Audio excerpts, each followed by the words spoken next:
ദൈവനാമത്തിന് മഹത്വമുണ്ടാകട്ടെ. വീണ്ടും നമ്മൾക്ക് ദൈവസന്നദ്ധയിൽ ഇങ്ങനെ ഒരുമിച്ച് വചന പഠനത്തിനായി കൂടി വരുവാൻ കർത്താവ് തന്ന കൃപയോർത്ത് കർത്താവിനെ സ്തുതിക്കുന്നു.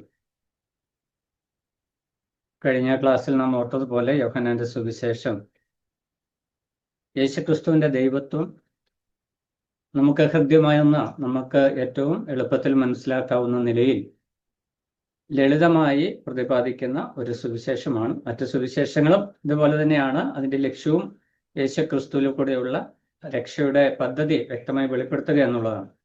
എന്നാൽ യോഹന്നാൻ അവരിൽ നിന്നൊക്കെ വ്യത്യസ്തമായ ഒരു ശൈലിയാണ് എഴുത്തിനായിട്ട് സ്വീകരിച്ചിരിക്കുന്നത്.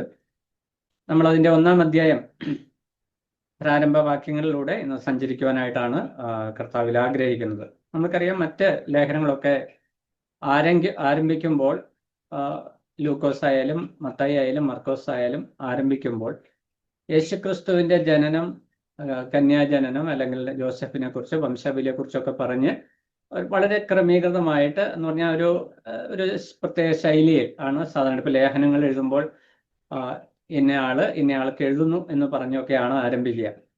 എന്നാൽ യോഹന്നാന്റെ സുവിശേഷത്തിന്റെ പ്രത്യേകത അങ്ങനെ പെട്ടെന്ന് പിടികൊടുക്കാതെ വളരെ പെട്ടെന്ന് വിഷയത്തിലേക്ക് കിടക്കുകയും അതേസമയം 1-ാം അധ്യായത്തിൽ നിന്നുകൊണ്ട് തന്നെ പല വിഷയങ്ങൾ ഒരുമിച്ച് കൈകാര്യം ചെയ്യുന്നതും നമുക്ക് കാണുവാനായിട്ട് കഴിയും. ഇതിലെ ഈ 1-ാം അധ്യായത്തിലെ പല വാക്യങ്ങളും നമ്മൾ കാണാപ്പാഠം പഠിക്കുന്നതും കൂടെ സംസാരിക്കുന്നതും ഒക്കെ വിഷയങ്ങളാണ് യോഹന്നാന്റെ സുവിശേഷം 1-ാം അധ്യായത്തിൽ. എന്നാൽ യോഹന്നാന്റെ സുവിശേഷം നമ്മൾ ശ്രദ്ധിച്ചു പഠിക്കുമ്പോൾ നമുക്ക് വളരെ സന്തോഷത്തോടെ, വളരെ എക്സൈറ്റ്മെന്റോടെ പഠിക്കുവാൻ സഹായിക്കുന്ന ഒരു പ്രതിപാദന ശൈലി ഈ യോഹന്നാന്റെ സുവിശേഷത്തിനുണ്ട്. കഴിഞ്ഞ ക്ലാസ്സിൽ ഞാൻ ഓർപ്പിച്ചു, നമ്മൾ ഏറ്റവും ലളിതമായിട്ട് മനസ്സിലാക്കുവാനായിട്ട് സുവിശേഷം അറിയിക്കുമ്പോൾ ലളിതമായിട്ട് മനസ്സിലാക്കുവാനായിട്ട് നമ്മൾ ആളുകളോട് പറയുന്നത് യോഹന്നാന്റെ സുവിശേഷം വായിക്കുവാനാണ്. എന്നാൽ യോഹന്നാന്റെ സുവിശേഷം എന്തുകൊണ്ട് വായിക്കുവാനായിട്ട് പറയുന്നു എന്നുള്ളതാണ് പ്രധാനപ്പെട്ടതായിരിക്കുന്ന വിഷയം. ഇവിടെ 1-ാം അധ്യായം നമ്മൾ പ്രാരംഭമായിട്ട് അതിൻ്റെ 1-ാം അധ്യായം 1 മുതൽ 5 വരെയുള്ള വാക്യങ്ങൾ, അതൊരു സെക്ഷനാണ്, ആദ്യത്തെ സെക്ഷൻ. അവിടെ നമ്മൾ പ്രധാനമായിട്ട് കാണുന്ന വിഷയം ലോഗോസ് അല്ലെങ്കിൽ വചനം എന്നുള്ള വിഷയമാണ്. അപ്പോൾ യോഹന്നാൻ എഴുതുന്ന അല്ലെങ്കിൽ യോഹന്നാന്റെ വായനക്കാര്, യോഹന്നാൻ ഈ എഴുതിയ സുവിശേഷം വായിക്കുന്ന വ്യക്തികളുടെ ഉള്ളിൽ ആഴത്തിൽ പതിയേണ്ട ചില സത്യങ്ങളെക്കുറിച്ച് യോഹന്നാന് വ്യക്തമായ ഒരു ഗ്രാഹ്യമുണ്ട്. ഏതൊരു എഴുത്തുകാരനും തന്റെ ജീവിതത്തിൽ താൻ എഴുതുന്ന വിഷയങ്ങൾ അവർക്ക് വ്യക്തമായിട്ട് മനസ്സിലാകണം എന്ന് ആഗ്രഹിക്കുന്ന വ്യക്തി. അപ്പൊ നമ്മളായാലും ഇന്ന് ഒരു ലേഖനം എഴുതുമ്പോൾ അല്ലെങ്കിൽ ഒരു കത്ത് എഴുതുമ്പോൾ അത് വായിക്കേണ്ട ആൾക്ക് അത് വായിച്ചു തുടങ്ങുമ്പോൾ തന്നെ കാര്യം മനസ്സിലാകണം എന്നൊരു ലക്ഷ്യമുണ്ട്. അതുപോലെ തന്നെ യോഹന്നാൻ ഈ സുവിശേഷം എഴുതി വരുമ്പോൾ യോഹന്നാന്റെ അനുവാചകർ, 2 കൂട്ടരെ ആളുകൾ യോഹന്നാന്റെ വായനക്കാരായിട്ടുണ്ട്. ഒന്ന് നോൺ ജ്യൂസ്, അതായത് ഗ്രീക്ക് ആയിട്ടുള്ള, ഹെലനിസ്റ്റിക് ആയിട്ട് വിജാതീയരായിരിക്കുന്ന, ഗ്രീക്ക് സംസാരിക്കുന്ന, ഗ്രീക്ക് ഭാഷ അവരുടെ മാതൃഭാഷയായിട്ടുള്ള ആളുകളുണ്ട്. അതുപോലെ തന്നെ യഹൂദന്മാരും ഉണ്ട്. അപ്പൊ ഈ 2 പേരുടെയും ബോധ്യങ്ങൾ അല്ലെങ്കിൽ അവർക്ക് കാര്യങ്ങൾ മനസ്സിലാകത്തക്ക നിലയിലാണ് യോഹന്നാൻ എഴുത്താരംഭിക്കുന്നത്. ആദ്യത്തെ വാക്കിൽ തന്നെ വിജാതീയരായിരിക്കുന്ന അല്ലെങ്കിൽ ഗ്രീക്കുകാരായിരിക്കുന്ന ആളുകൾക്ക് അല്ലെങ്കിൽ ഗ്രീക്ക് ഭാഷ കൈകാര്യം ചെയ്യുന്ന ആളുകൾക്ക് അവർക്ക് പെട്ടെന്ന് ഉൾക്കൊള്ളുവാൻ കഴിയുന്ന ഒരു വിഷയത്തെയാണ് താൻ ആദ്യമായിട്ട് എടുത്ത് കാണിക്കുന്നത്. നമ്മൾ ഈ പുസ്തകം സുവിശേഷം നമ്മൾ ആദ്യമായിട്ട് വായിക്കുമ്പോൾ ആദിയിൽ വചനമുണ്ടായിരുന്നു എന്ന് നമ്മൾ വായിക്കുമ്പോൾ പെട്ടെന്ന് നമ്മുടെ ശ്രദ്ധ പോകുന്ന ഉൽപ്പത്തി പുസ്തകം 1-ാം അധ്യായത്തിലെ ആദിയിൽ ദൈവം ആകാശവും ഭൂമിയും സൃഷ്ടിച്ചു. അപ്പോൾ ഈ ഒരു വിഷയത്തോട് ബന്ധപ്പെട്ട് നമ്മൾ ഉൽപ്പത്തി പുസ്തകം 1-ാം അധ്യായവും യോഹന്നാന്റെ സുവിശേഷം 1-ാം അധ്യായവും പ്രാരംഭ വാക്യങ്ങളെ, ആദ്യത്തെ വാക്യങ്ങളെ കമ്പയർ ചെയ്താൽ വളരെ സിമിലാരിറ്റീസ് അവിടെ നമുക്ക് കാണുവാനായിട്ട് കഴിയും. അപ്പോൾ യോഹന്നാൻ പറഞ്ഞു വരുന്ന അല്ലെങ്കിൽ താൻ അവതരിപ്പിക്കുവാനായിട്ട് ആഗ്രഹിക്കുന്ന വിഷയം വളരെ ഗൗരവമുള്ള ഒരു വിഷയമാണ്. എന്ന് പറഞ്ഞാൽ സ്രഷ്ടാവായിരിക്കുന്ന ഉൽപ്പത്തി പുസ്തകത്തിൽ പറയുന്ന സൃഷ്ടി വിവരണവും ഇവിടെ താൻ പറയുന്ന സൃഷ്ടിയും, ഇത് രണ്ടും തമ്മിൽ ഒരു കമ്പാരിസൺ യോഹന്നാൻ അവിടെ ചെയ്യുന്ന ഒരു താരതമ്യം. യോഹന്നാൻ സംസാരിക്കുന്നത് ഒരു പുതിയ സൃഷ്ടിയെ കുറിച്ചാണ്. ഉൽപ്പത്തി പുസ്തകം സംസാരിക്കുന്നത് അന്നത് പുതിയ സൃഷ്ടിയാണ്, എന്നാൽ ഇന്ന് നമ്മൾ പൂർവ്വകാല സൃഷ്ടിയായിട്ടാണ് അതിരിക്കുക. അപ്പം ആദ്യത്തെ പ്രപഞ്ചത്തെ ദൈവം സൃഷ്ടിക്കുന്ന വിഷയവും പുതിയ സൃഷ്ടി എന്ന് പറയുന്നത്, ഈ പുതിയ സൃഷ്ടി എന്നുള്ള വിഷയമാണ് പുതിയ നിയമത്തിലുടനീളം എടുത്തു കാണുന്നത്. പ്രത്യേകിച്ച് യോഹന്നാന്റെ സുവിശേഷത്തിൽ എടുത്തു കാണിക്കുന്ന വിഷയം, ഒരുവൻ ക്രിസ്തുവിലായാൽ അവൻ പുതിയ സൃഷ്ടിയാകുന്നു. ഈ ഒരു പുതിയ സൃഷ്ടി ഈ ഒരു പുതിയ സൃഷ്ടി, പൗലോസ് അപ്പോസ്തലനാണ് ആ വാക്ക് കൃത്യമായിട്ട് അങ്ങനെ പുതിയ സൃഷ്ടി എന്ന് പറയുന്നത്. എന്നാൽ ആ പുതിയ സൃഷ്ടിയുടെ രൂപീകരണം സംബന്ധിച്ച് വ്യക്തമായ ഒരു ചിത്രം നമുക്ക് നൽകുന്ന യോഹന്നാനാണ്. മറ്റുള്ളവരും രക്ഷയെക്കുറിച്ചും വീണ്ടെടുപ്പിനെ കുറിച്ചും ഒക്കെ പറഞ്ഞു വരുന്നുവെങ്കിലും ഒരു സൃഷ്ടി എന്നുള്ള നിലയിൽ, അല്ലെങ്കിൽ ഒരു സൃഷ്ടിപ്പ് എന്നുള്ള നിലയിൽ നമ്മുടെ രക്ഷയെ എടുത്തു കാണിക്കുവാനായിട്ട് യോഹന്നാൻ പ്രത്യേകം ശ്രദ്ധിക്കുന്നു. ആ യോഹന്നാന് പ്രത്യേക ഉദ്ദേശമുണ്ട്. നമ്മൾ ആ വിഷയത്തിലേക്കാണ് കടന്നു വരുവാനായിട്ട് പോകുന്നത്. അപ്പോൾ ഉൽപ്പത്തി പുസ്തകം 1-ാം അധ്യായത്തിൽ പറയുന്ന അതേ വാക്യങ്ങളോട് ചേർത്ത് ഈ വിഷയം പറയുമ്പോൾ യഹൂദന്മാരായിരിക്കുന്ന ആളുകൾക്ക് പെട്ടെന്ന് ആ കാര്യം മനസ്സിലാവും. കാരണം മോശയുടെ ന്യായപ്രമാണത്തിൽ പഞ്ചഗ്രന്ഥങ്ങളിൽ ആദ്യത്തെ പുസ്തകമാണ് ഉൽപ്പത്തി പുസ്തകം. തന്റെ അനുവാചകരായിരിക്കുന്ന യഹൂദന്മാർക്ക് പെട്ടെന്നുള്ളിൽ ഈ വിഷയങ്ങൾ തമ്മിലൊരു സമാനത മനസ്സിലാകും. ഇതുമായിട്ട് യാതൊരു ബന്ധവുമില്ലാത്ത ഗ്രീക്ക് സംസാരിക്കുന്ന വിജാതീയരായിരിക്കുന്ന ആളുകളുണ്ട്. അവർക്കും ഈ കാര്യം മനസ്സിലാകണം, എന്താ യോഹന്നാൻ എന്തിനെ കുറിച്ചാണ് പറയുവാനായിട്ട് പോകുന്നത്. അതിന് താൻ ആദ്യമായിട്ട് 1-ാം വാക്യത്തിൽ തന്നെ ഉപയോഗിക്കുന്ന വാക്ക് ആദിയിൽ വചനം ഉണ്ടായിരുന്നു. വചനം ആരാണെന്ന് യോഹന്നാൻ അവിടെ പറയുന്നില്ല.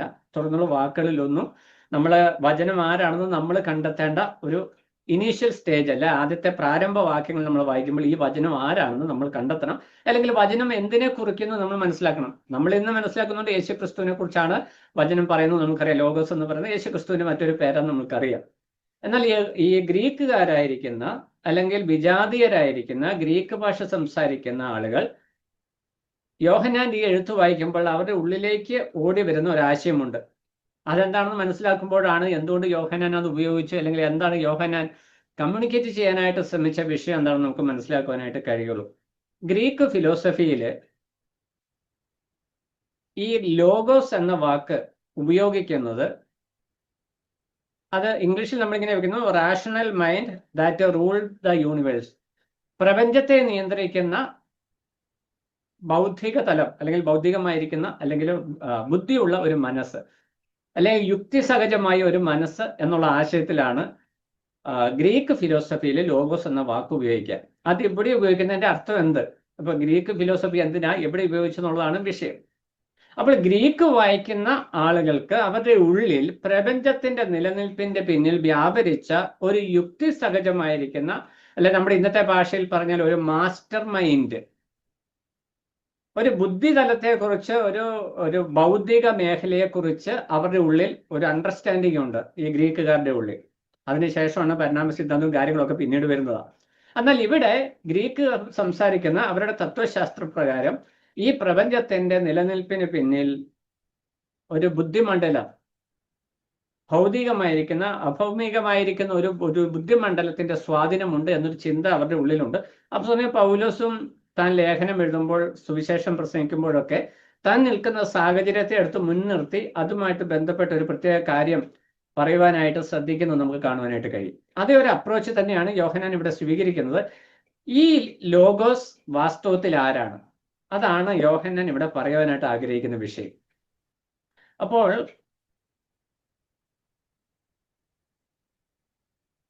ഹെരാക്ലീറ്റസ് എന്ന് പറയുന്ന ഒരു ഗ്രീക്ക് തത്വചിന്തകനുണ്ട്, ഹെരാക്ലീറ്റസ്.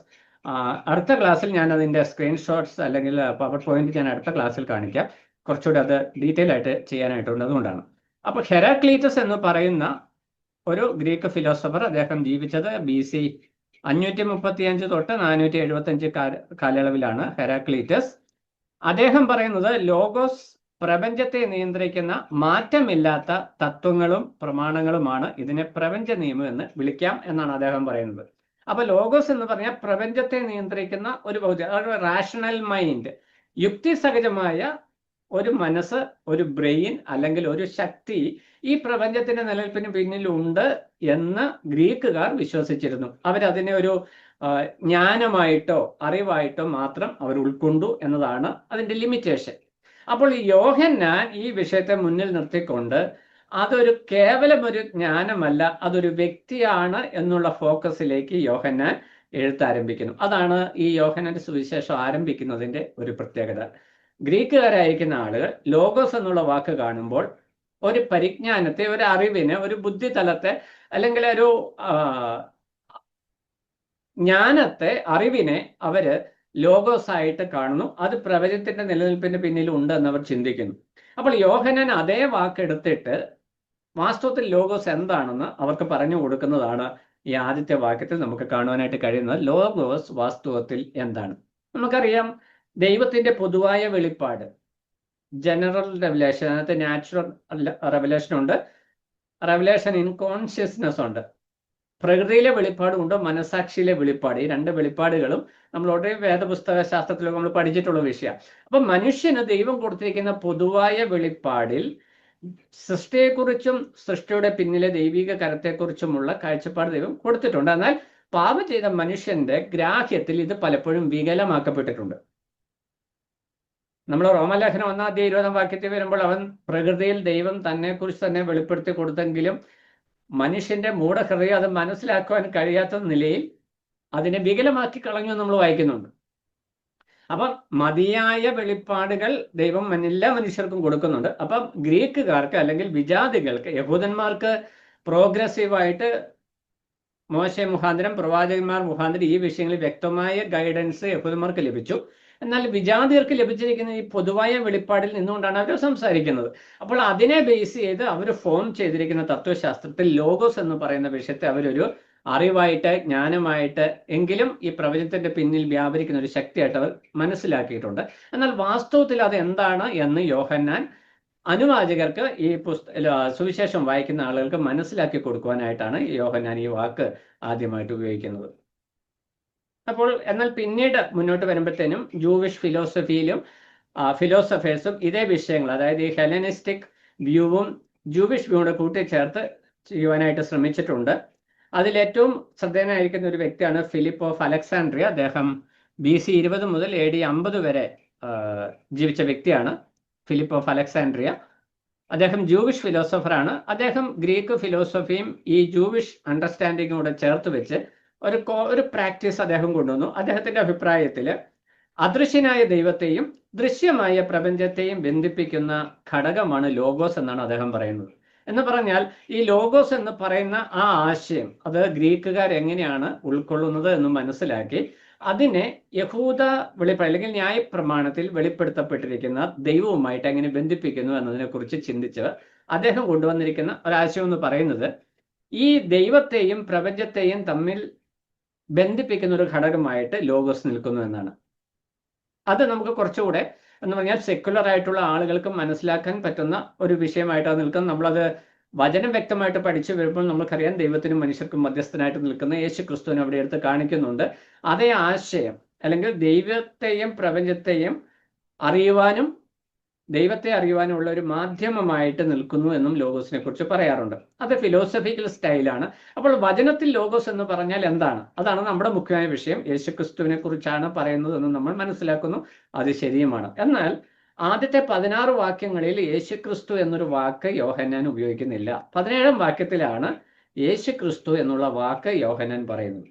അതിനു മുമ്പുള്ള വാക്യങ്ങളിൽ 16 വാക്യങ്ങളിൽ ഈ ലോഗോസ് എന്ന് പറയുന്ന ആ ഒരൊറ്റ വിഷയത്തെ ഫോക്കസ് ചെയ്തുകൊണ്ടാണ് താൻ ആ വിഷയം അവതരിപ്പിച്ചു വരുന്നത്. അതിന് പ്രത്യേകമായിരിക്കുന്ന ലക്ഷ്യം യോഹന്നാനുണ്ട്. നമുക്കറിയാം ആദിമകാലങ്ങളിൽ പെന്തക്കോസ്ത് നാളിൽ യഹൂദന്മാരിൽ നിന്നാണ് കൂടുതൽ ആളുകൾ വിശ്വാസത്തിലേക്ക് വന്നത്. പിന്നീട് വിജാതികളിൽ നിന്നും അനേകർ പേർ സുവിശേഷം കേട്ട് രക്ഷയിലേക്ക് വന്നു.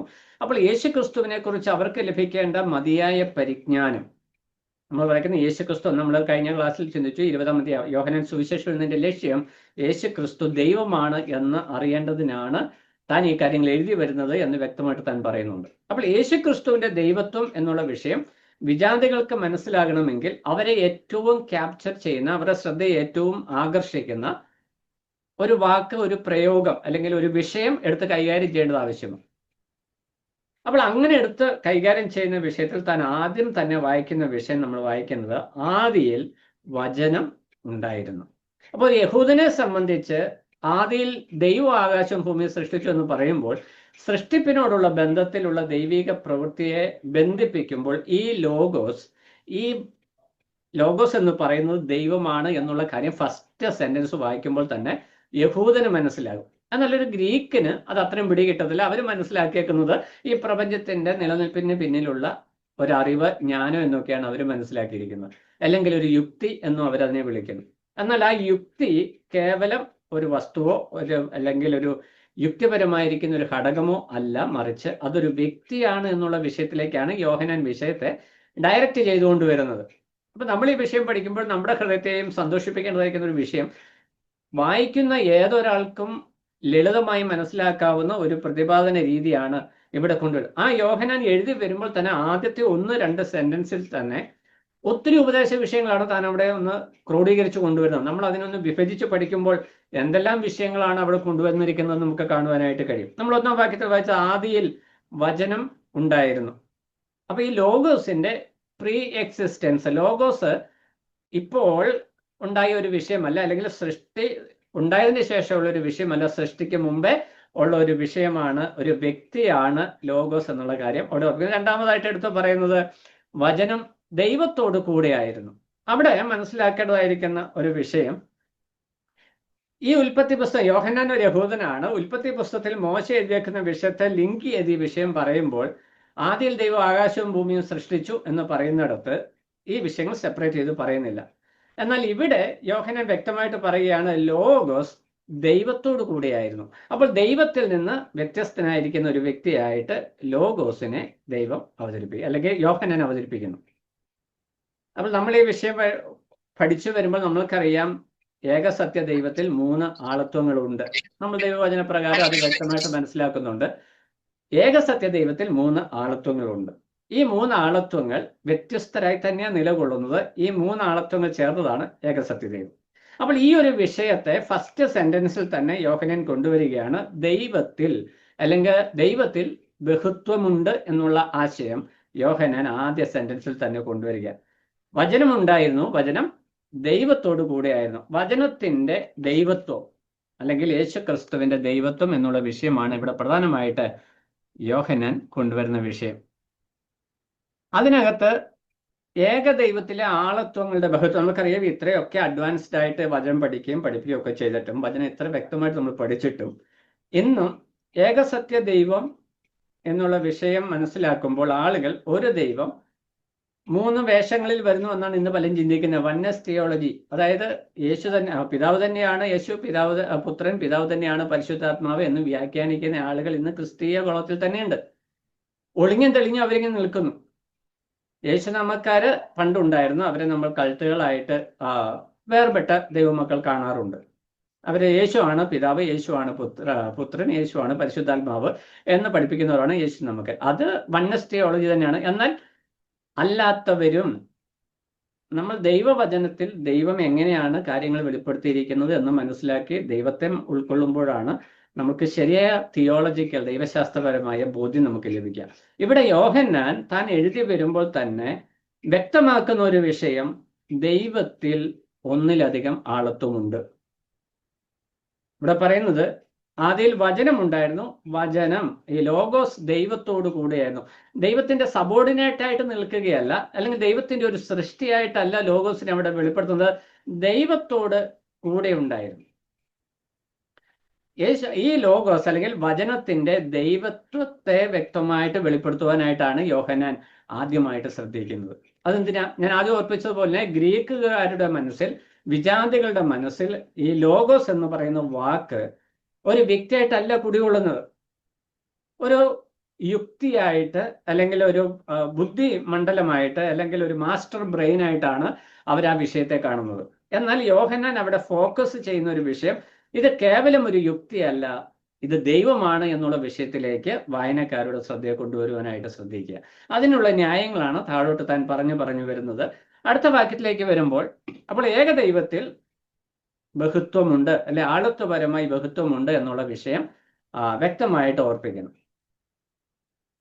അപ്പോൾ നമ്മുടെ യുക്തിക്ക്, മനുഷ്യന്റെ പരിമിത യുക്തിക്ക് ഒരു ദൈവം എങ്ങനെയാ 3 ആളത്വങ്ങളിൽ നിൽക്കുന്നത് എന്ന് നമുക്ക് മനസ്സിലാക്കാൻ പരിമിതികളുണ്ട്. എന്നാൽ വചനം വെളിപ്പെടുത്തുന്ന നിലയിൽ നാം വിഷയത്തെ സമീപിക്കുമ്പോൾ എന്തുകൊണ്ടാണ് ദൈവം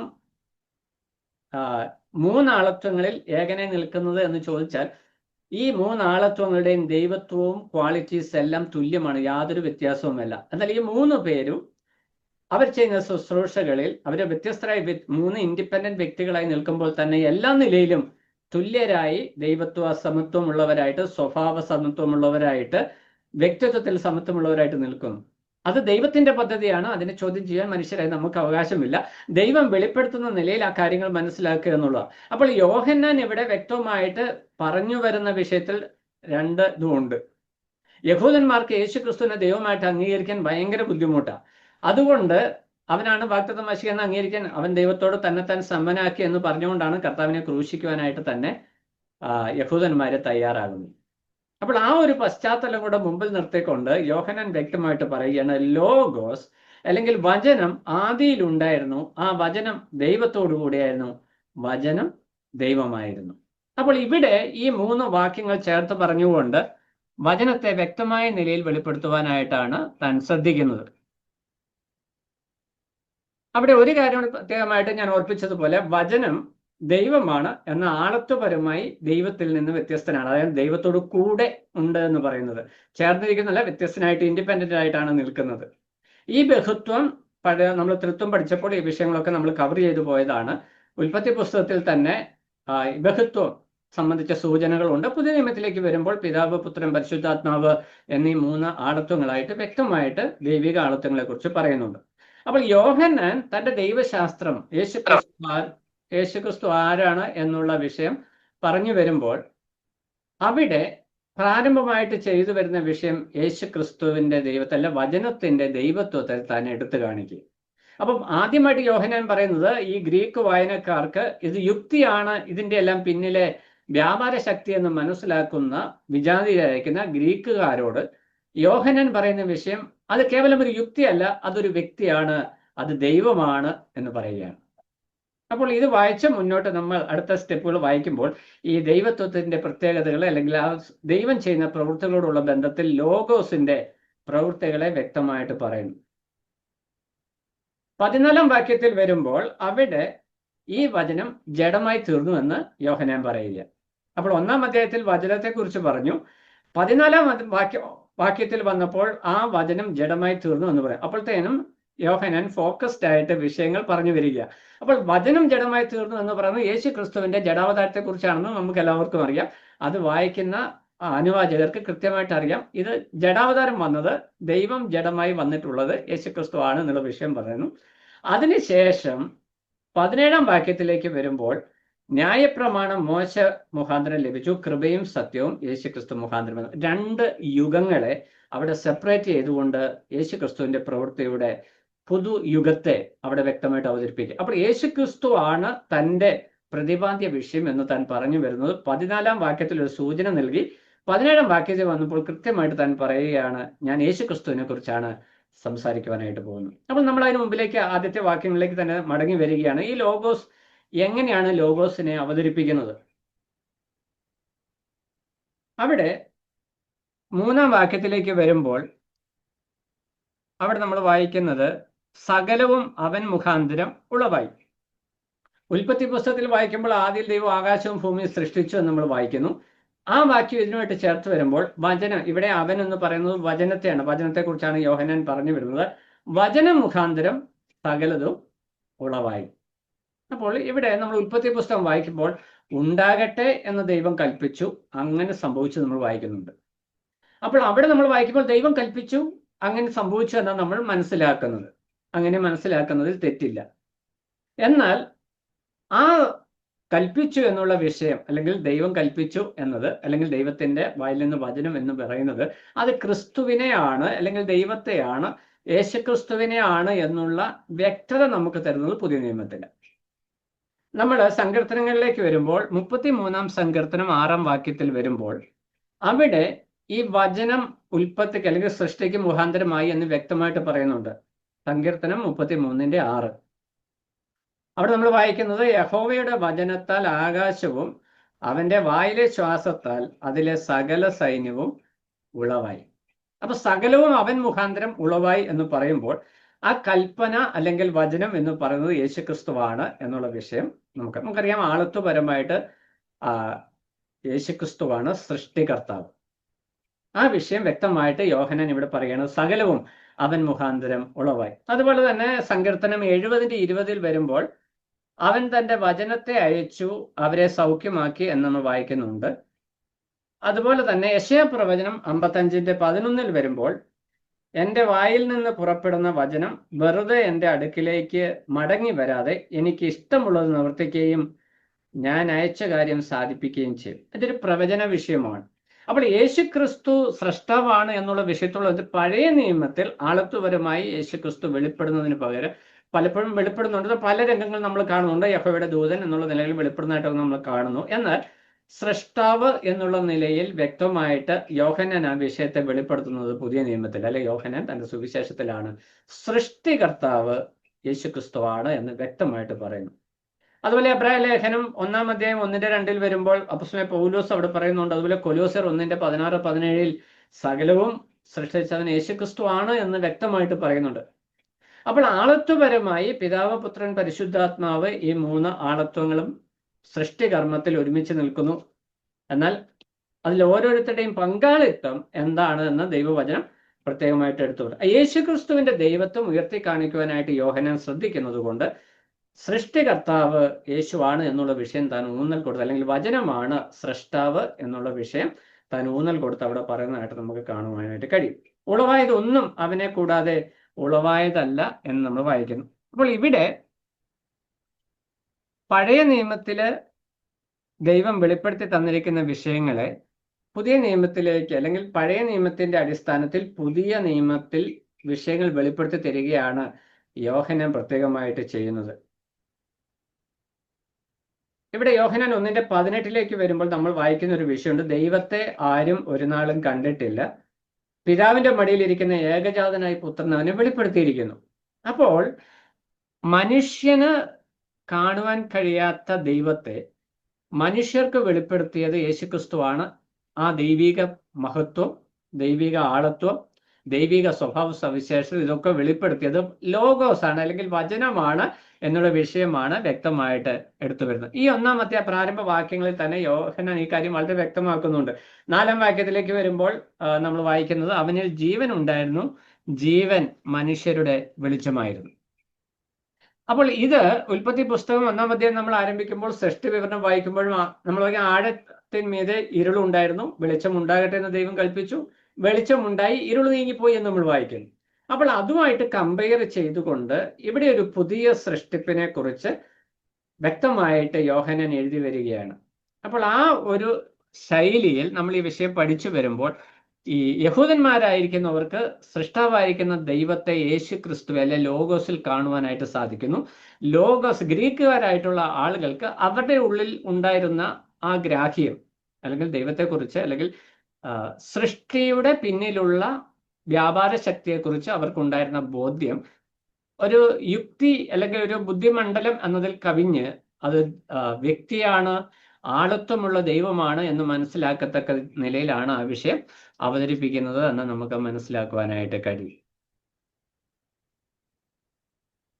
ഇവിടെ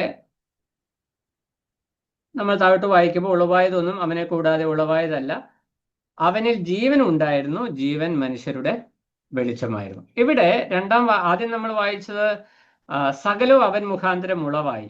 താഴോട്ട് 4-ാം വാക്യത്തിലേക്ക് വരുമ്പോൾ നമ്മൾ വായിക്കുന്നത് അവനിൽ ജീവൻ ഉണ്ടായിരുന്നു, ജീവൻ മനുഷ്യരുടെ വെളിച്ചമായിരുന്നു, വെളിച്ചം ഇരുളിൽ പ്രകാശിക്കുന്നു, ഇരുളോ അതിനെ പിടിച്ചടക്കിയില്ല. അപ്പോൾ ഇവിടെ വചനത്തെ ജീവൻ നൽകുന്ന ജീവദാതാവായിട്ടാണ് യോഹന്നാൻ ഇവിടെ 4-ാം വാക്യത്തിൽ വെളിപ്പെടുന്നത്. ഇവിടെ ജീവൻ എന്നുള്ളത് പ്രൈമറി ആയിട്ട് സൃഷ്ടിപ്പിനോടുള്ള ബന്ധത്തിലാണ് ഇവിടെ ഉപയോഗിക്കുന്നത്. അതിന് മേളിൽ പറഞ്ഞു വരുന്ന വിഷയം ദൈവം സകലത്തിൻ്റെയും സൃഷ്ടാവാണ് എന്നുള്ള വിഷയത്തോട് ബന്ധപ്പെട്ടാണ് ഈ വിഷയം പറഞ്ഞു വരുമ്പോൾ പ്രകാശവും ഈ വിഷയമൊക്കെ സൃഷ്ടിപ്പിനോടുള്ള ബന്ധത്തിലാണ് പറയുന്നത്.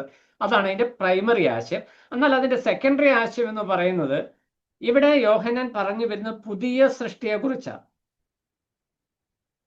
വീണ്ടും ജനിക്കണം, അല്ലെങ്കിൽ പുതിയ സൃഷ്ടിയായി തീരണം എന്നുള്ള ആശയത്തെ, ഒരുവൻ ക്രിസ്തുവിൽ പുതിയ സൃഷ്ടിയായി രൂപപ്പെടുന്നു എന്നുള്ള ആശയത്തെ മുൻനിർത്തി കൊണ്ടുവരുമ്പോൾ വിശ്വാസത്താൽ ഒരു വ്യക്തിയുടെ ജീവിതത്തിൽ ഉണ്ടായിരിക്കുന്ന ജീവൻ പ്രാപിക്കലിനെ ഈ വാക്ക് ഉപയോഗിക്കുന്നു. അങ്ങനെ 2 ആശയത്തിൽ നമുക്ക് ഈ വാക്കിനെ കാണുവാനായിട്ട് കഴിയും, ഈ പ്രയോഗത്തെ കാണുവാനായിട്ട് കഴിയും. യോഹന്നാന്റെ സുവിശേഷത്തിൽ ഏകദേശം 36 പ്രാവശ്യം ജീവൻ എന്നുള്ള വാക്ക് ഉപയോഗിച്ചിട്ടുണ്ട്. അവിടെ നമുക്ക് മനസ്സിലാക്കുവാനായിട്ട് കഴിയുന്ന വിഷയം എന്ന് പറയുന്നത് ജീവദാതാവായിട്ട് ലോഗോസിനെ യോഹന്നാൻ അവതരിപ്പിക്കുക. അപ്പൊ സകല സൃഷ്ടികൾക്കും ജീവനും ചൈതന്യവും നൽകുന്ന സ്രഷ്ടാവാണ് ലോഗോസ് എന്നുള്ള വിഷയം യോഹന്നാൻ വ്യക്തമായിട്ട് വെളിപ്പെടുത്തുന്നു.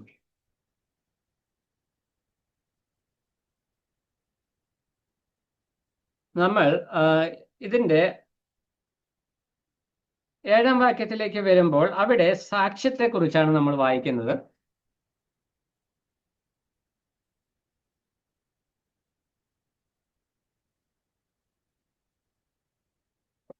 ആറ് തൊട്ട് 13 വരെയുള്ള വാക്യങ്ങളിൽ വരുമ്പോൾ അവിടെ ലോഗോസിന് സാക്ഷ്യം വഹിക്കാൻ വരുന്ന ഒരു സാക്ഷ്യപ്പെടുത്തൽ, ആ വിഷയമാണ് നമ്മൾ അവിടെ കാണുന്നത്. നമ്മൾ യോഹന്നാന്റെ സുവിശേഷം മൊത്തം ശ്രദ്ധിച്ചു പഠിക്കുമ്പോൾ 7 സാക്ഷികളെ കുറിച്ച് അല്ലെങ്കിൽ യേശുക്രിസ്തുവിനെ കുറിച്ച് 7 സാക്ഷികൾ അല്ലെങ്കിൽ 7 സാക്ഷ്യങ്ങൾ ഉള്ളതായിട്ട് നമുക്ക് കാണുവാനായിട്ട് കഴിയും. ആ സാക്ഷ്യങ്ങളുടെ റെഫറൻസ് നമ്മൾ ഒന്ന് ലിസ്റ്റ് ബൈ നോക്കാം. ഒന്ന്, യോഹന്നാൻ സ്നാപകനാണ് യേശുവിന് സാക്ഷ്യം പറയുന്നത് അല്ലെങ്കിൽ ലോഗോസിനെ കുറിച്ച് സാക്ഷ്യം പറയുവാനായിട്ട് ദൈവത്താൽ നിയോഗിതനായിട്ട് വന്നത്. ആ വിഷയം 6-ാം വാക്യത്തിൽ നമ്മൾ വായിക്കുന്നുണ്ട്. 6 തൊട്ടുള്ള വാക്യങ്ങളിൽ പിതാവായ ദൈവം യേശുക്രിസ്തുവിനെ കുറിച്ച് സാക്ഷ്യം പറയുന്നുണ്ട്. യോഹന്നാന്റെ സുവിശേഷം 5:31. നമ്മൾ ആ വാക്യങ്ങളിലൂടെ പിന്നീട് സഞ്ചരിക്കും. അതുപോലെ യേശുവിന്റെ പ്രവൃത്തികൾ തനിക്ക് സാക്ഷ്യം പറയുന്നു എന്ന് നമ്മൾ യോഹന്നാന്റെ സുവിശേഷം 5:36 വായിക്കുന്നുണ്ട്. തിരുവെഴുത്തുകൾ, അതായത് പഴയ നിയമം യേശുക്രിസ്തുവിനെ കുറിച്ച് സാക്ഷ്യം പറയുന്നു. യോഹന്നാന്റെ സുവിശേഷം 5:39. പരിശുദ്ധാത്മാവ് യേശുവിനെ കുറിച്ച് സാക്ഷ്യം പറയുന്നുണ്ട്. യോഹന്നാന്റെ സുവിശേഷം 15:26. ശിഷ്യന്മാര് യേശുക്രിസ്തുവിനെ കുറിച്ച് അല്ലെങ്കിൽ വിശ്വാസികൾ അല്ലെങ്കിൽ വീണ്ടും ജനിക്കപ്പെട്ടവര് സാക്ഷ്യം വഹിക്കുന്നു. യോഹന്നാൻ 1:14 15:27. യേശു താൻ തന്നെ കുറിച്ച് സാക്ഷ്യം പറയുന്നുണ്ട്. 8-ാം അധ്യായം 14-ാം വാക്യം 18-ാം വാക്യം. അപ്പോൾ ഇത്രയും വിഷയങ്ങൾ, സാക്ഷികൾ, 7 സാക്ഷികൾ എന്നുള്ള നിലയിൽ നമ്മൾ യോഹന്നാന്റെ സുവിശേഷത്തിൽ ഈ വിഷയം കാണുന്നു. ഇനി നമ്മൾ ആദ്യ വാക്യങ്ങളിലേക്ക് തിരിച്ചു വരുമ്പോൾ 6 മുതൽ 13 വരെയുള്ള വാക്യങ്ങൾ നമ്മൾ വായിക്കുമ്പോൾ അവിടെ 2 ഉദ്ദേശങ്ങൾ കാണാം. ഒന്ന്, സാക്ഷ്യം പറയിപ്പിക്കുന്നതും. 2, സാക്ഷ്യം പറയിപ്പിക്കുന്നതിനോട് അല്ലെങ്കിൽ ദൈവത്തിന്റെ അതിന്റെ പിന്നിലെ ഉദ്ദേശവും അല്ലെങ്കിൽ ദൈവം നമ്മളിൽ നിന്ന് പ്രതീക്ഷിക്കുന്നതും എന്താണ് എന്ന് വ്യക്തമായിട്ട് ഈ 6 മുതൽ 13 വരെയുള്ള വാക്യങ്ങളിൽ വ്യക്തമായിട്ട് പറയുന്നുണ്ട്. നമ്മൾ യോഹന്നാന്റെ സ്നാനത്തെക്കുറിച്ച്, നമ്മൾ യോഹന്നാന്റെ സുവിശേഷം ഈ ആദ്യത്തെ 3 വാക്യങ്ങളിൽ യോഹന്നാനെ കുറിച്ച് പറഞ്ഞതിന് ശേഷം പിന്നീട് 19 മുതൽ 51 വരെ ലാസ്റ്റ് വരെയുള്ള വാക്യങ്ങളിൽ യോഹന്നാൻ പറഞ്ഞ സാക്ഷ്യത്തെക്കുറിച്ചുള്ള വിശദീകരണമാണ് അവിടെ കൊടുക്കുന്നത്. അത് നമ്മൾ പിന്നാലെ അതിലേക്ക് വരും. എന്നാൽ ഇവിടെ യോഹന്നാനെ ദൈവം ഒരു സാക്ഷിയായിട്ട്, ലോഗോസിന്, വചനത്തിന് ഒരു സാക്ഷിയായിട്ട് കൊണ്ടുവരുന്നു എന്നുള്ള വിഷയമാണ് യോഹന്നാൻ എടുത്തു പറയുന്നത്. അപ്പോൾ സാക്ഷികളുടെ മൊഴിയാലാണ് ഏത് കാര്യവും ഉറപ്പാകുന്നത്. അപ്പോൾ യോഹന്നാന്റെ സുവിശേഷം നമ്മൾ മൊത്തം വായിക്കുമ്പോൾ 7 കൂട്ടം സാക്ഷികൾ അല്ലെങ്കിൽ യേശുക്രിസ്തുവിന്റെ ദൈവത്വം സംബന്ധിച്ച്, യേശുക്രിസ്തുവിന്റെ ആളത്വപരമായ പ്രവൃത്തികൾ സംബന്ധിച്ച്, ദൈവകത്വം സംബന്ധിച്ച് 7 സാക്ഷി. 7 പൂർണ്ണതയാണ്. പൂർണ്ണത, ദൈവത്വത്തെ പൂർണ്ണമായി അംഗീകരിക്കുവാൻ മതിയായ സാക്ഷ്യപ്പെടുത്തലുകൾ യോഹന്നാൻ തന്നെ തന്റെ സുവിശേഷത്തിൽ രേഖപ്പെടുത്തി തരുന്നുണ്ട്. ഈ ആദ്യ വാക്യം വായിക്കുമ്പോൾ തന്നെ ഞാൻ നിങ്ങളോട് പറയുന്ന സത്യം, അതായത് ലോഗോസ് ആദിയിലേ ഉണ്ടായിരുന്നു, പ്രീ എക്സിസ്റ്റിംഗ്, ആദിയിലുണ്ടായിരുന്നു എന്ന് പറഞ്ഞാൽ പ്രപഞ്ചം സൃഷ്ടിക്കപ്പെടുന്നതിന് മുമ്പേ എക്സിസ്റ്റ് ചെയ്യുന്ന, നിലനിൽക്കുന്ന, ഉണ്ടായിരുന്ന വ്യക്തിയാണ് ലോഗോസ് എന്നുള്ള കാര്യം വ്യക്തമായിട്ട് യോഹന്നാൻ പറയുകയാണ്. അതിനുശേഷം പറയുകയാണ് താൻ ദൈവത്തോടു കൂടെയാണ്, ആളത്വപരമായി താൻ ദൈവത്തോടു കൂടെ നിൽക്കുന്ന വ്യക്തിയാണെന്ന് പറഞ്ഞിട്ട് അടുത്ത സെന്റൻസിൽ പറയാണ് ലോഗോസ് ദൈവമാണ്. അപ്പോൾ ഈ 3 കാര്യങ്ങൾക്ക് സപ്പോർട്ടീവായിട്ടാണ് ഒരു സാക്ഷിയെ യോഹന്നാൻ അവിടെ എടുത്തുകൊണ്ടുവരുന്നത്. ആ യോഹന്നാനെ കുറിച്ച് നമ്മൾ വായിക്കുമ്പോൾ 7-ാം വാക്യത്തിൽ വായിക്കുന്നത്, 6-ാം വാക്യം, ദൈവം അയച്ചിട്ട് ഒരു മനുഷ്യൻ വന്നു.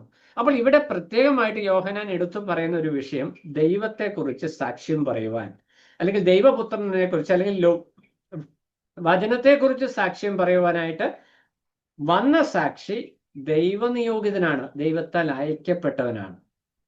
എന്തുകൊണ്ട് അങ്ങനെ വരേണ്ട ആവശ്യകത? ദൈവത്തെക്കുറിച്ച് സാക്ഷ്യം പറയുവാനായിട്ട് ദൈവത്താൽ അയക്കപ്പെട്ടവനെ കഴിയുള്ളൂ. നമുക്കറിയാം ലൂക്കോസിൽ സുവിശേഷം വായിക്കുമ്പോൾ അമ്മയുടെ ഉദരത്തിൽ വെച്ച് തന്നെ പരിശുദ്ധാത്മാവ് കൊണ്ട് നിറയപ്പെട്ട വ്യക്തിയാണ് സ്നാപക യോഹന്നാൻ അല്ലെങ്കിൽ യോഹന്നാൻ സ്നാപകൻ.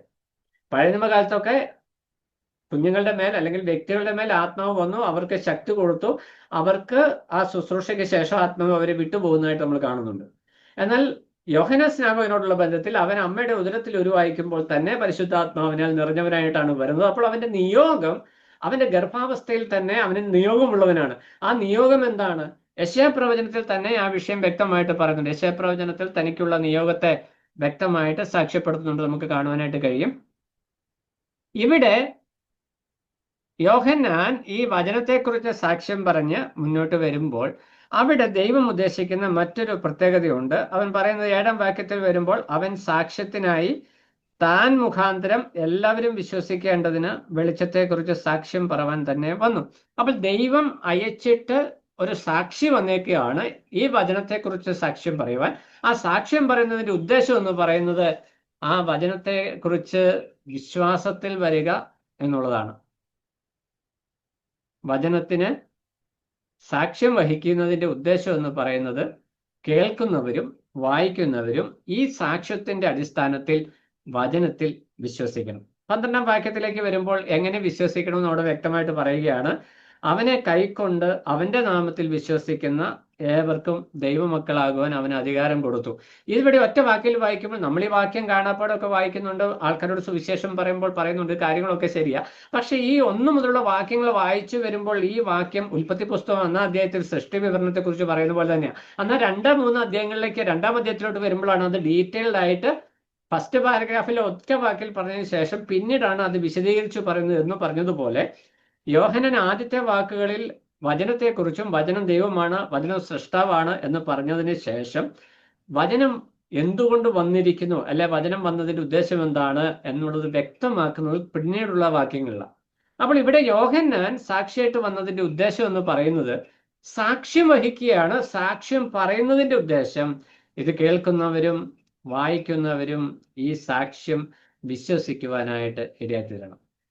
ഇനി സാക്ഷ്യം കാണാത്തവർക്കും സാക്ഷ്യം കേൾക്കാത്തവർക്കും സാക്ഷ്യമായി വചനം ലോകത്തിലുണ്ട്, അല്ലെങ്കിൽ വെളിച്ചം ലോകത്തിലുണ്ട് എന്നുള്ള കാര്യവും ദൈവത്തിന്റെ ആത്മാവ് ഓർപ്പിക്കണം. 9-ാം വാക്യത്തിൽ നമ്മൾ വരുമ്പോൾ അവിടെ നമ്മൾ വായിക്കുന്നത്, ഏത് മനുഷ്യനെയും പ്രകാശിപ്പിക്കുന്ന സത്യ വെളിച്ചം ലോകത്തിലേക്ക് വന്നുകൊണ്ടിരുന്നു, അവൻ ലോകത്തിലുണ്ടായിരുന്നു, ലോകം അവൻ മുഖാന്തരം. ഈ വെളിച്ചം എന്ന് പറയുന്നതും യേശുക്രിസ്തുവിന് ആദ്യം വചനത്തെക്കുറിച്ച് പറഞ്ഞു, വചനമാണ് എന്ന് പറഞ്ഞു, ആ വചനം തന്നെ വെളിച്ചമാണ് എന്ന് പറയുക. അപ്പോൾ ഈ സത്യവെളിച്ചം ലോകത്തെ പ്രകാശിപ്പിച്ചുകൊണ്ടിരുന്നു എന്ന് പറഞ്ഞാൽ വ്യക്തമായി സുവിശേഷം കേൾക്കാത്തവർക്ക് പോലും ഈ ദൈവത്തെ മനസ്സിലാക്കുവാൻ മതിയായ പ്രകാശനം, വെളിച്ചം വചനം ആളത്വപരമായി ഭൂമിയിൽ ചെയ്യുന്നു. അത് 2 നിലയിൽ നമുക്ക് മനസ്സിലാക്കി. യോഹന്നാൻ ഈ വിഷയം എഴുതുമ്പോൾ യേശുക്രിസ്തു ഓൾറെഡി ജഡാവതാരം എടുത്ത് ഭൂമിയിലേക്ക് വന്നിട്ടുണ്ട്. അപ്പൊ ഒരു പ്രതലത്തിന്മേൽ പ്രകാശം അടിക്കുമ്പോൾ ഉണ്ടാകുന്ന റിഫ്ലക്ഷൻ, സ്പ്രെഡിങ് ലൈറ്റ് എന്നാണ് നമ്മൾ ആ വാക്യങ്ങളിൽ വായിക്കുക. അപ്പൊ പ്രകാശം പ്രതിബിംബിക്കുന്ന, അല്ലെങ്കിൽ ഭൂമിയുടെ മേൽ കർത്താവ് വന്നു കഴിഞ്ഞപ്പോൾ ദൈവം ആളത്വപരമായി ജഡാവതാരം എടുത്ത് ഭൂമിയിലേക്ക് വന്നു കഴിഞ്ഞപ്പോൾ ആ പ്രകാശം സകലർക്കുമായി ലഭിക്കുന്നു. അതൊരു വശം. എന്നാൽ അതുപോലെ തന്നെ പൊതുവായ വെളിപ്പാടിൽ സൃഷ്ടി മുഖാന്തരം ഈ വചനത്തെക്കുറിച്ചുള്ള പ്രകാശം നൽകപ്പെട്ടിട്ടുണ്ട്. ഇതുകൊണ്ടാണ് വിവിധ മതങ്ങളിൽ, വിവിധ മതവിശ്വാസങ്ങളിൽ ചില സമാനതകൾ രക്ഷിതാവിനോടുള്ള ബന്ധത്തിൽ നമുക്ക് സൂചനകളായിട്ട് ലഭിക്കുന്നത്. പലതും വികലമാക്കപ്പെട്ടത്, എന്നാൽ സൂചനകളായി ലഭിക്കുന്ന ആ പൊതുവായ വെളിപ്പാടുണ്ട്. അപ്പോൾ ഇവിടെ യോഹന്നാൻ വ്യക്തമായിട്ട് പറയുകയാണ്, ആ സത്യവെളിച്ചം, ഏതു മനുഷ്യനെയും പ്രകാശിപ്പിക്കുന്ന സത്യവെളിച്ചം ലോകത്തിലേക്ക് വന്നുകൊണ്ടിരുന്നു, അവൻ ലോകത്തിൽ ഉണ്ടായിരുന്നു, എന്നിട്ട് പറയാം അവൻ മുഖാന്തരം ലോകം ഉണ്ടായി. അപ്പോൾ ഈ വാക്യങ്ങൾ ഇങ്ങനെ ചേർത്ത് പഠിക്കുമ്പോൾ ദൈവം ഭൂമിയെ സൃഷ്ടിച്ച നാൾ മുതൽ തന്നെ, അല്ലെങ്കിൽ വചനം, അല്ലെങ്കിൽ നമ്മുടെ കർത്താവ് സൃഷ്ടികർമ്മം ചെയ്ത നാൾ മുതൽ തന്നെ സൃഷ്ടികൾക്ക് സൃഷ്ടാവിനെ മനസ്സിലാക്കുവാൻ മതിയായ പ്രകാശനം, വെളിച്ചം, ഉൾക്കാഴ്ച സൃഷ്ടികൾക്ക് നൽകിയിട്ടുണ്ടെന്ന് അതിൻ്റെ ഏറ്റവും ലളിതമായ ആശയം. അപ്പോൾ യോഹന്നാൻ പറഞ്ഞു വരുന്ന ഏറ്റവും ലളിതമായ വിഷയം എന്ന് പറയുന്നത്, ഈ ദൈവത്തെ മനസ്സിലാക്കുവാനായിട്ട് മതിയായ വിവരങ്ങൾ, മതിയായ വെളിച്ചങ്ങൾ ദൈവം സൃഷ്ടിപ്പിൽ തന്നെ കൊടുത്തിട്ടുണ്ട് എന്ന് നമുക്ക് മനസ്സിലാക്കുവാനായിട്ട് കഴിയും. ഇവിടെ നമ്മൾ 18-ാം വാക്യത്തിലേക്ക് താഴോട്ട് വായിക്കുമ്പോൾ 13-ാം വാക്യം, അവർ ജഡത്തിൽ നിന്നല്ല, അവർ രക്തത്തിൽ നിന്നല്ല, ജഡത്തിന്റെ ഇഷ്ടത്താലല്ല, പുരുഷന്റെ ഇഷ്ടത്താലുമല്ല ദൈവത്തിൽ നിന്ന് അത്ര ജനിച്ചത്. ഇത് വീണ്ടും ജനനത്തെ കുറിച്ചാണ് പറയുന്നത്. എന്നാൽ അതിനു മുമ്പ് സംഭവിച്ച വാക്യങ്ങൾ 9-ാം വാക്യത്തിലേക്ക് വരുമ്പോൾ 10-11 വാക്യത്തിലേക്ക് വരുമ്പോൾ അവിടെ ദൈവം നൽകിയിരിക്കുന്ന പ്രകാശത്തിലേക്കുള്ള മനുഷ്യന്റെ പ്രതികരണം എന്തായിരുന്നു എന്ന് വ്യക്തമാക്കുന്നുണ്ട്. അപ്പം ഏത് മനുഷ്യനെയും പ്രകാശിപ്പിക്കുവാനായിട്ട് വചനം വെളിച്ചമായിട്ട്, അതായത് സ്രഷ്ടാവായിരിക്കുന്ന വചനം വെളിച്ചമായിട്ട്, വെളിച്ചം പകരുന്നവനായിട്ട് ഭൂമിയിൽ ഉണ്ടായിരുന്നെങ്കിലും ജനത്തിന്റെ പ്രതികരണം എന്തായിരുന്നു? അന്ന് വായിക്കുന്നത്, അവൻ സ്വന്തത്തിലേക്ക് വന്നു, സ്വന്തമായവരോ അവനെ കൈക്കൊണ്ടില്ല. അവൻ ലോകത്തിൽ ഉണ്ടായിരുന്നു, ലോകം അവൻ മുഖാന്തരം ഉണ്ടായി, എന്നാൽ ലോകമോ അവനെ അറിഞ്ഞില്ല. അപ്പോൾ ദൈവിക സൃഷ്ടിയിലൂടെ ദൈവം ആരാണ് എന്നുള്ള വിഷയം വ്യക്തമായിട്ട് വെളിപ്പെടുത്തപ്പെട്ടിട്ടുണ്ടെങ്കിലും ലോകം അവനെ അറിഞ്ഞില്ല. എന്ന് പറഞ്ഞാൽ ആദം ലംഘനം ചെയ്ത നിമിത്തം മനുഷ്യന്റെ മനസ്സ് ഇരുട്ടായിപ്പോയി. നമ്മൾ കൊരിന്ത്യ ലേഖനത്തിലേക്ക് വരുമ്പോൾ സുവിശേഷത്തിന്റെ പ്രകാശനം വെളിപ്പെടാതിരിക്കുവാനായിട്ട് സാത്താൻ മനുഷ്യരുടെ ഹൃദയത്തെ കുരുടാക്കി കളഞ്ഞു നമ്മൾ വായിക്കുന്നുണ്ട്. ഇതേ ഒരു അവസ്ഥ ആദാമിലുണ്ട്. അതുകൊണ്ട് അതിനുശേഷമുള്ള തലമുറകളിലേക്ക് വരുമ്പോൾ ദൈവിക സത്യങ്ങളെ വെളിപ്പെടുത്തപ്പെട്ടിട്ടുണ്ടെങ്കിലും ഉൾക്കൊള്ളുവാൻ കഴിയാത്ത ഒരു മാനസികാവസ്ഥയിലേക്ക്, ഒരു തലത്തിലേക്ക് അവർ മാറിക്കഴിഞ്ഞു. അപ്പോൾ കർത്താവ് അവിടെ പ്രകാശം പകരുന്നുണ്ടെങ്കിൽ അത് ഉൾക്കൊള്ളുവാൻ അവർക്ക് കഴിയുന്നില്ല. ഇനി അവൻ സ്വന്തത്തിലേക്ക് വന്നു. ഇത് കർത്താവിന്റെ മനുഷ്യാവതാരത്തെ അല്ലെങ്കിൽ ജഡാവതാരത്തെ, യഹൂദനായി താൻ വന്ന ആ ഒരു കാര്യത്തെ സ്വന്തത്തിലേക്ക് വന്നു, സ്വന്തമായവരോ അവനെ കൈക്കൊണ്ടില്ല. ആ റിജക്ഷൻ അവിടെ പൂർണ്ണമായിട്ട് വെളിപ്പെടുത്തുകയാണ്. അപ്പോൾ വചനം ഓൾറെഡി എക്സിസ്റ്റിംഗ് ആയിട്ട് അവിടെ ഉണ്ട്. എവിടെയുണ്ട്? ആദ്യം മുതലേ ഉണ്ട്. സകലത്തിന് മുമ്പേ, സൃഷ്ടിക്ക് മുമ്പേ അനാദി നിത്യതയിലെ ലോഗോസ് ഉണ്ട് എന്ന് പറഞ്ഞു വരുന്ന യോഹന്നാൻ ആ വചനം ഒരു വ്യക്തിയാണ് എന്നും ആ വ്യക്തി ദൈവമാണ് എന്നും പറഞ്ഞ് ആ വിഷയത്തെ ക്രോഡീകരിച്ചു കൊണ്ടുവന്നിട്ട് ആ വചനം വെളിപ്പെട്ടതിന്റെ ഉദ്ദേശം എന്ന് പറയുന്നത് സകല മനുഷ്യർക്കും വെളിപ്പെടുന്ന ജീവന്റെ വചനം എന്ന് പറഞ്ഞാൽ മനുഷ്യർക്ക് ജീവൻ നൽകുവാനായിട്ടാണ് ഈ വെളിച്ചമായിട്ട് ഈ ഭൂമിയിൽ വന്നത് എന്നുള്ള വിഷയം ഓർപ്പിക്കുക. എന്നാൽ അതിനോടുള്ള മനുഷ്യന്റെ പ്രതികരണം നെഗറ്റീവാണ് എന്നുള്ള വിഷയവും യോഹന്നാൻ പ്രത്യേകം ഓർപ്പിക്കുന്നു. ഇനി അതിന്റെ 14-ാം വാക്യത്തിലേക്ക് വരുമ്പോൾ വചനം ജഡമായി തീർന്നു. ഇവിടെ വരുമ്പോൾ യേശു ക്രിസ്തുവിന്റെ മനുഷ്യ അവതാരത്തെ കൃത്യമായിട്ട് ഫോക്കസ് ചെയ്ത് യോഹന്നാൻ പറയാണ്, വചനം ജഡമായി തീർന്നു.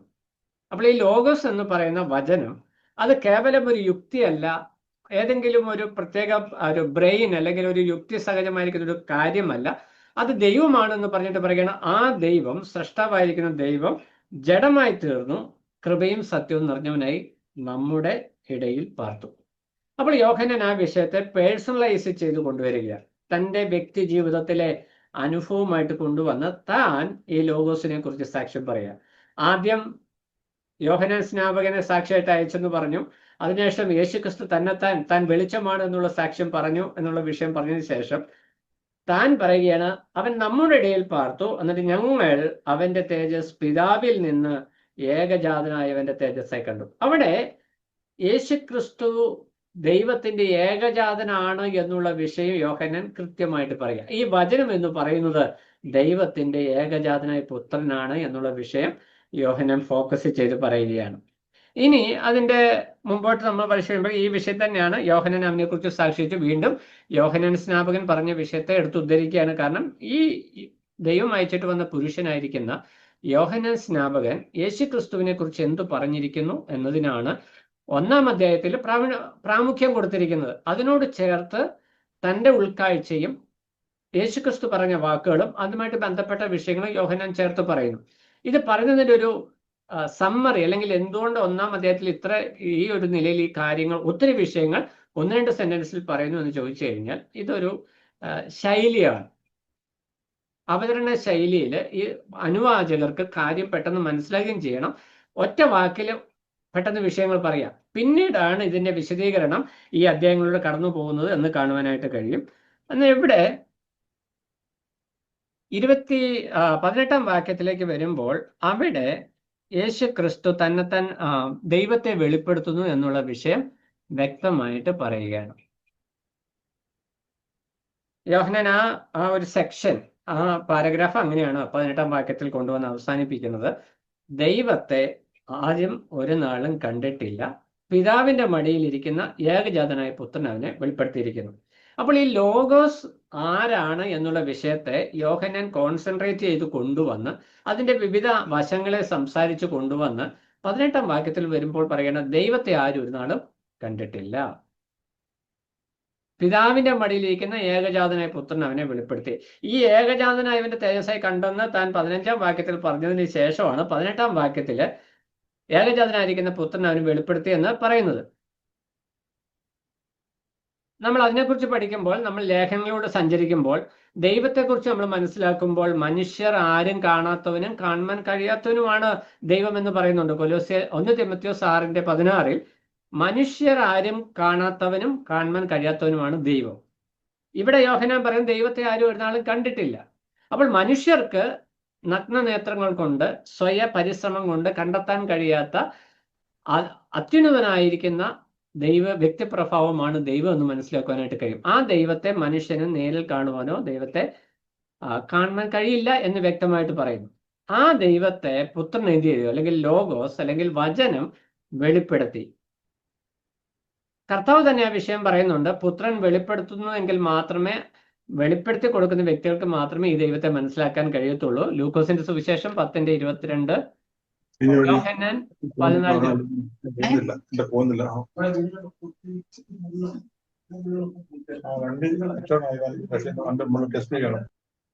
യോഹന്നാൻ 14:9. യോഹന്നാൻ 14:9 വരുമ്പോൾ അവിടെ യേശു കർത്താവ് പറയുന്ന വിഷയം, എന്നെ കണ്ടവൻ പിതാവിനെ കണ്ടിരിക്കുന്നു. കൊലോസി ലേഖനം 2:9 വരുമ്പോൾ ദൈവത്തിന്റെ സകല സമ്പൂർണതയും ദേഹരൂപമായി ക്രിസ്തുവിൽ വെളിപ്പെട്ടിരിക്കുന്നു. അപ്പോൾ യേശു ക്രിസ്തു അല്ലെങ്കിൽ വചനം എന്താണ് എന്ന് യോഹന്നാൻ പറഞ്ഞു വന്നിട്ട് 18-ാം വാക്യത്തിലേക്ക് വരുമ്പോൾ മനുഷ്യൻ കാണാത്തവനും മനുഷ്യർക്ക് കാണാൻ കഴിയാത്തവനുമായ ദൈവത്തെ മനുഷ്യർക്ക് വെളിപ്പെടുത്തിയ സ്രഷ്ടാവായ ദൈവമാണ് ലോഗോസ് അല്ലെങ്കിൽ വചനം അല്ലെങ്കിൽ യേശുക്രിസ്തു എന്ന് യോഹന്നാൻ വ്യക്തമായിട്ട് പറയുക. അപ്പോൾ യേശുക്രിസ്തുവിന്റെ ദൈവത്വം അത് മനുഷ്യനായിട്ട് യേശുക്രിസ്തുവിന്റെ ദൈവത്വം മനുഷ്യർക്ക് ഉൾക്കൊള്ളുവാനായിട്ട് അതിന്റെ എല്ലാ തലങ്ങളെയും ചേർത്താണ് ഈ വിഷയം പറഞ്ഞു വരുന്നത്.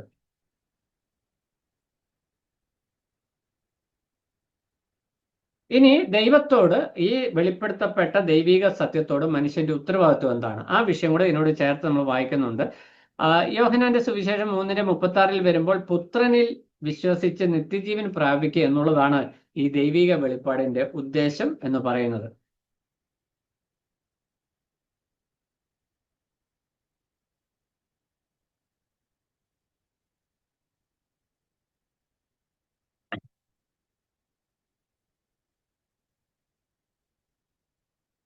ഇവിടെ നമ്മൾ ഈ വിഷയത്തെ ഒന്ന് സംഗ്രഹിച്ച് പറയുമ്പോൾ നമുക്ക് ഏറ്റവും ലളിതമായിട്ട് നമുക്ക് മനസ്സിലാക്കാൻ കഴിയുന്ന വിഷയം എന്ന് പറയുന്നത്, ജൂവിഷ് ആയിട്ടുള്ള ആൾക്കാർക്കും ഹെലനിസ്റ്റിക് അല്ലെങ്കിൽ ഗ്രീക്കുകാരായിട്ടുള്ള ആളുകൾക്കും യേശു ക്രിസ്തുവിന്റെ ദൈവത്വം മനസ്സിലാക്കുവാൻ വേണ്ടി ലോഗോസ് എന്നുള്ള ഗ്രീക്കുകാർക്ക് ഏറ്റവും ഫെമിലിയർ ആയിട്ടുള്ള ആ ഒരു വാക്കിനെടുത്ത് ഉദ്ധരിച്ചിട്ട്, അത് കേവലം ഒരു ബുദ്ധിമണ്ഡലമല്ല, ആ ലോഗോസ് എന്ന് പറയുന്നത് നിത്യനായ ദൈവമാണ്, ദൈവത്തോട് കൂടെ ആളത്വപരമായി നിലകൊള്ളുന്ന ദൈവമാണ് എന്ന് വ്യക്തമാക്കുകയാണ്. അതിനകത്ത് 2 ആശയം, ഏകസത്യ ദൈവത്തിൽ ബഹുത്വമുണ്ട് എന്നുള്ള വിഷയം യോഹന്നാൻ ഒറ്റ വാക്കിൽ അവിടെ പറയുന്നു. പിന്നീട് മുന്നോട്ട് വരുമ്പോൾ പിതാവ്, പുത്രൻ, പരിശുദ്ധാത്മാവ് 3 ആശയങ്ങളും 3 ആളത്വങ്ങളെ കുറിച്ചും വ്യക്തമായിട്ട് യോഹന്നാൻ തന്നെ വിവരിക്കുന്നുണ്ട്. അതിലേക്ക് നമ്മൾ പിന്നാലെ വരും. അപ്പോൾ പ്രാരംഭമായിട്ട് താൻ എഴുതി തുടങ്ങുമ്പോൾ തന്നെ പറയുകയാണ്, ഏകദൈവത്തിൽ ബഹുത്വമുണ്ട്, ആളത്വങ്ങളുടെ ബഹുത്വമുണ്ട് എന്ന് താൻ പറയുന്നു. എന്നാൽ ഈ ലോഗോസ്, നിങ്ങൾ ലോഗോസ് എന്ന് വിളിക്കുന്ന ഈ ബുദ്ധിമണ്ഡലം അല്ലെങ്കിൽ യുക്തി എന്ന് പറയുന്നത് കേവലം ഒരു യുക്തിയല്ല. ആ സ്രഷ്ടാവ് ഒരു ദൈവമാണ്, ഒരു വ്യക്തിയാണ് എന്ന് ബോധ്യപ്പെട്ടതിന് ശേഷം ആ സ്രഷ്ടാവ് എന്തിനു വേണ്ടി, ലോഗോസ് എന്തിനു വേണ്ടി ഭൂമിയിലേക്ക് വെളിപ്പെട്ടു എന്നുള്ളതാണ്. അവൻ ലോകത്തിന്റെ വെളിച്ചമാണെന്നും അവൻ ജീവദാതാവാണ് എന്നും പറയുന്നത്. എന്നാൽ ലോകത്തിലേക്ക് ആ വെളിച്ചം വന്നു കഴിഞ്ഞപ്പോൾ ആദിയിൽ ഇരുൾ ഉണ്ടായിരുന്നത് പോലെ ഇരുളിന്മീതെ പാപാന്തകാരം നിറഞ്ഞ ലോകത്തിന്മേൽ വചനമാകുന്ന ലോഗോസ് വന്നു കഴിഞ്ഞപ്പോൾ പ്രകാശം വന്നുവെങ്കിലും അത് ഉൾക്കൊള്ളുവാൻ കഴിയാതെ ആളുകൾ ഉണ്ടായിരുന്നു. അതിക്രമത്തിൽ തന്നെ തുടർന്ന് അവർക്ക് പ്രകാശനം ലഭിച്ചിട്ടില്ല എന്ന് നമ്മൾ വായിക്കുന്നുണ്ട്. പിശാചി ജനങ്ങളുടെ കണ്ണ് കുരുടാക്കി കളഞ്ഞു, അവർക്ക് അതുകൊണ്ട് ദൈവിക സത്യങ്ങൾ മനസ്സിലാക്കുവാൻ കഴിഞ്ഞിട്ടില്ല എന്നുള്ള കാര്യം നമ്മൾ കാണുന്നു. എന്നാൽ ഈ വെളിപ്പാടിന്റെ ഉദ്ദേശമാണ് 1:12 പറഞ്ഞത്, അവനെ കൈക്കൊണ്ട് അവന്റെ നാമത്തിൽ വിശ്വസിക്കുന്നവർക്ക് ദൈവത്തിന്റെ മക്കളാകാം. ഇത് യോഹന്നാൻ ആദ്യമായിട്ട് ഇവിടെ ഒറ്റ വാക്കിൽ പറയാം. എന്നാൽ വിശദീകരണമൊക്കെ വരുന്നത് 3-ാം അധ്യായം 36-ാം വാക്യത്തിലേക്ക് വരുമ്പോൾ അതിന്റെ വിശദീകരണം എന്താണെന്ന് വരുന്നത്. എന്നാൽ ഇവിടെ ഒറ്റ വാക്കിൽ പറയുകയാണ്, ഈ ലോഗോസ് വചനം ജഡമായി തീർന്ന് ഭൂമിയിലേക്ക് വരുവാനായിട്ടുള്ള കാരണം എന്ന് പറയുന്നത് മനുഷ്യർക്ക് ദൈവത്തിന്റെ മക്കളായി തീരുവാനായിട്ടുള്ള അവസരം ഒരുക്കുക എന്ന ലക്ഷ്യത്തിലാണ്. അതാണ് ആ വരവിന്റെ ഉദ്ദേശം. അതിനൊരു ദൈവിക വെളിപ്പാടുണ്ട്. അതാണ് യോഹന്നാൻ ഒറ്റ വാക്യത്തിൽ പറഞ്ഞത്, ദൈവത്തെ മനുഷ്യർക്ക് കാണുവാൻ കഴിയത്തില്ല, ദൈവത്തെ ആരും കണ്ടിട്ടുമില്ല. അങ്ങനെയുള്ള ദൈവത്തെ മനുഷ്യർക്ക് വെളിപ്പെടുത്തുവാനായിട്ട് വചനം ജഡമായി തീർന്നു. സർവ്വസമ്പൂർണതയും ദേഹരൂപമായി ഉണ്ട്, ക്രിസ്തുവിലുണ്ട് അല്ലെങ്കിൽ വചനത്തിലുണ്ട് എന്നുള്ള വിഷയം ലേഖനങ്ങളിൽ നമ്മൾ വായിക്കണം. അപ്പൊ ദൈവത്തെ ആളത്വപരമായി നമുക്ക് മനസ്സിലാക്കണമെങ്കിൽ, നമുക്ക് അടുത്ത് ഇടപെടണമെങ്കിൽ അതിനുള്ള മുഖാന്തരം എന്ന് പറയുന്നത് യേശുക്രിസ്തു. ആ മീഡിയേറ്റർ ആയിട്ട് ഇപ്പോൾ നമ്മൾ ആ ജൂവിഷ് ഫിലോസഫർ പറഞ്ഞ പോലെ, ഫിലിപ്പ് ഓഫ് അലക്സാണ്ട്രിയ പറഞ്ഞ പോലെ, ദൈവത്തെയും മനുഷ്യനെയും തമ്മിൽ ബന്ധിപ്പിക്കുന്ന ഒരു ഘടകമായിട്ട് ലോഗോസ് നിൽക്കുന്നു എന്ന് പറയുന്നു. നമുക്കറിയാം, യഹൂദന്മാർ എപ്പോഴും ദൈവിക സത്യങ്ങളോട് ചേർന്ന് നിൽക്കുന്നവരാ. എല്ലാവരുമല്ല, എന്നാൽ അതിൽ അനേകർ, അവർക്ക് പൊതുവായ ആ ഒരു ദൈവിക ഉൾക്കാഴ്ചയുണ്ട്. അപ്പോൾ അദ്ദേഹം മനസ്സിലാക്കിയ വിഷയം, ലോഗോസ് എന്ന് പറഞ്ഞാൽ ഈ സൃഷ്ടിയെയും ദൈവത്തെയും തമ്മിൽ ബന്ധിപ്പിക്കുന്ന, അല്ലെങ്കിൽ അതിനിടയ്ക്ക് ഒരു പാലമായി നിൽക്കുന്ന ഒരു ഘടകമാണ് വചനം. നമ്മൾ പുതിയ നിയമത്തിലേക്ക് വരുമ്പോൾ ഇത് വ്യക്തമായിട്ട് യോഹന്നാൻ പറയുകയാണ്, പിതാവിന്റെ മടിയിലിരിക്കുന്ന ഏകജാതനായിരിക്കുന്ന പുത്രൻ അവനെ വെളിപ്പെടുത്തിയിരിക്കുന്നു. അപ്പോൾ അത്യുന്നതനായ ദൈവത്തെ മനുഷ്യർക്കക്കം കാണാൻ കഴിയാത്തവനായിരിക്കുന്ന സർവശക്തനും വല്ലഭനുമായ ദൈവത്തെ മനുഷ്യരോട് കൂടെ വസിക്കുന്ന ആ ഒരു ഏറ്റവും ലാളിത്യമുള്ള നിലയിലേക്ക് ഇറങ്ങി വന്ന് തന്നെത്താൻ വെളിപ്പെടുത്തിയ വചനമാണ് ലോഗോസ്. അതുകൊണ്ടാണ് അതിന് ലോഗോസ് എന്ന് പറയുന്നത് സൃഷ്ടിയാണ്. പഴയ നിയമത്തിൽ നമ്മൾ അവന്റെ വായിലെ ശ്വാസത്താൽ, വചനത്താൽ സകലവും സൃഷ്ടിക്കപ്പെട്ടു. അപ്പൊ സൃഷ്ടാവായിരിക്കുന്ന ദൈവം തന്നെ മനുഷ്യനായിട്ട് ഭൂമിയിലേക്ക് വന്നു. അളത്തുപരമായിട്ട് നമ്മുടെ കർത്താവാണ് സൃഷ്ടികർമ്മം ചെയ്തത്, പുത്രനാണ് സൃഷ്ടികർമ്മം ചെയ്തതെന്നുള്ള വിഷയമാണ് യോഹന്നാൻ ഇവിടെ എടുത്തു പറയുന്ന വിഷയം. വീണ്ടും ജനനത്താൽ പുതിയ സൃഷ്ടിയായി, അല്ലെങ്കിൽ അവനെ കൈക്കൊണ്ട് അവന്റെ നാമത്തിൽ വിശ്വസിക്കുമ്പോൾ നമ്മൾ ദൈവമക്കളായി തീരുമ്പോൾ നമ്മൾ പുതിയ സൃഷ്ടി. ഒരുവൻ ക്രിസ്തുവിലായാൽ അവൻ പുതിയ സൃഷ്ടി. ഈ പുതിയ സൃഷ്ടിപ്പിലും സൃഷ്ടമായി നിൽക്കുന്നത് കർത്താവ് തന്നെയാണ്. അതാണ് യോഹന്നാൻ എടുത്തു പറയുവാനായിട്ട് ഉദ്ദേശിക്കുന്ന വിഷയം. നിത്യജീവൻ നമുക്ക് നൽകുന്ന ആ പുതു സൃഷ്ടിപ്പിലേക്ക് ആ സൃഷ്ടികർമ്മം നടത്തുന്നതും വചനമാകുന്ന, ലോഗോസ് ആകുന്ന യേശുക്രിസ്തുവാണ്. അപ്പൊ അതാണ് യോഹന്നാൻ പറഞ്ഞു വരുവാനായിട്ട് പോകുന്ന വിഷയം. ആ വിഷയം നമ്മൾ തുടർന്നുള്ള അധ്യായങ്ങളിലേക്ക് വരുമ്പോൾ കൂടുതൽ വിശദമാകും. ചില വിഷയങ്ങൾ കുറച്ച് കട്ടിയായിട്ട് നിങ്ങൾക്ക് ഞാൻ അവതരിപ്പിച്ചപ്പോൾ തോന്നി കാണാം. പക്ഷെ ഏറ്റവും ലളിതമായിട്ട് പറഞ്ഞു കഴിഞ്ഞാൽ വചനത്തെ ദൈവപുത്രനായിട്ട് യോഹന്നാൻ വ്യക്തമായിട്ട് വെളിപ്പെടുത്തുകയാണ്. അത് ഗ്രീക്കുകാർക്ക് മനസ്സിലാകാൻ വേണ്ടിയാണ് ലോഗോസ് എന്നുള്ള വാക്ക് പ്രത്യേകമായിട്ട് എടുത്തു പറഞ്ഞിരിക്കുന്നത്. യഹൂദന്മാർക്കും ആ വിഷയം മനസ്സിലാകും. അതുകൊണ്ട് അത് കൃത്യമായിട്ട് ആദിയിൽ മോശ പഞ്ചഗ്രന്ഥം എഴുതുമ്പോൾ ഉൽപ്പത്തി പുസ്തകത്തിൽ എഴുതിയ ആ സൃഷ്ടി വിവരണത്തോട് ചേർത്ത് തന്നെ യേശു കർത്താവിന്റെ അല്ലെങ്കിൽ വചനത്തിന്റെ പങ്കാളിത്തവും, സൃഷ്ടിപ്പിൽ വചനത്തിനുള്ള പങ്കാളിത്തവും യോഹന്നാൻ വെളിപ്പെടുത്തുന്നു. അതിനുശേഷം സൃഷ്ടികർമ്മത്തിൽ ഇരുളുമാറി വെളിച്ചം വന്ന അതേ ഒരു കൺസെപ്റ്റ് വെച്ചുകൊണ്ട് അവിടെ കർത്താവ് പ്രവർത്തിച്ച വിഷയവും വീണ്ടും ജനനത്തോടുള്ള ബന്ധത്തിൽ കർത്താവ് പ്രവർത്തിക്കുന്ന വിഷയവും രണ്ട് തലവും ഇവിടെ യോഹന്നാൻ ഒറ്റ വാക്കിൽ പറയുകയാണ്.